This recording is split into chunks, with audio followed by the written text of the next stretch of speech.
नमस्कार जय जगन्नाथ।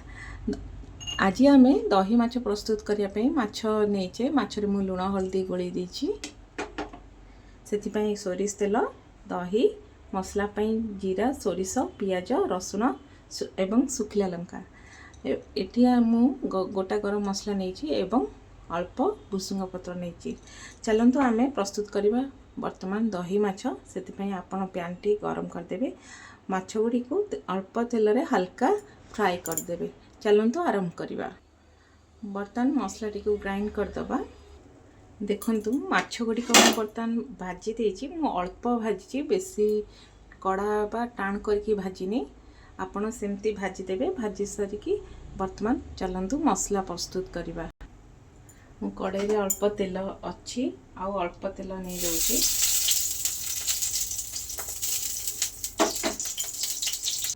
कड़ाई ताती आसले बर्तमान से अल्प फुटण पकईदबा एवं गोटा गरम मसला भुसुंगा पत्र भी पकईदबा।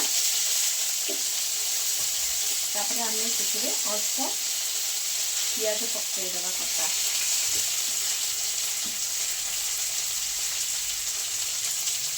ताको मिक्स करदबा। पियाज टी देखंतु मु भल भाव आउ टिके भाजी दबा। भाजी दे सारी वर्तमान मु दही रे मसला टी मिक्स कर देछि। पियाज भाजी हो सारा परे आमे मसला टी दे दबा।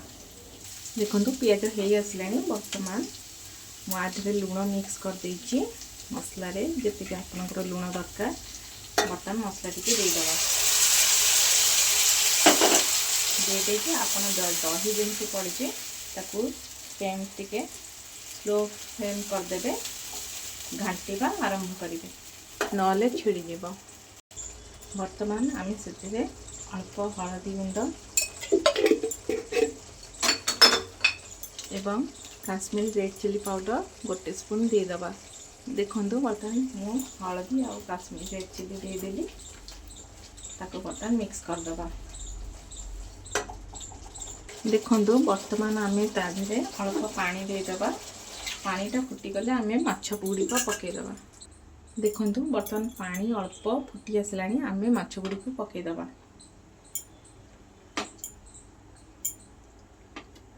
पानी फुटिबा संगे माछ गुड़ी को मध्य ताधे हो जिवो।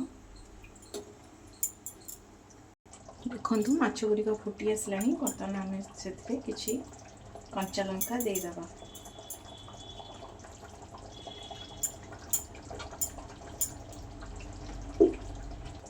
जेहेतु दहीटा पड़ी टे बालांस करने आम ए गोटे स्पून चीनी पकईदबा भल लगे। देखंतु आम गोटे स्पून चीनी पकईदे ताकू मिक्स करके छाड़दबा। देखंतु प्रस्तुत हो गला हमर ए दही माछटी। आपण निश्चय घरे बनातु एवं खातु बहुत टेस्टी लगे। पिला मानकु मध्य भल लगे। धन्यवाद।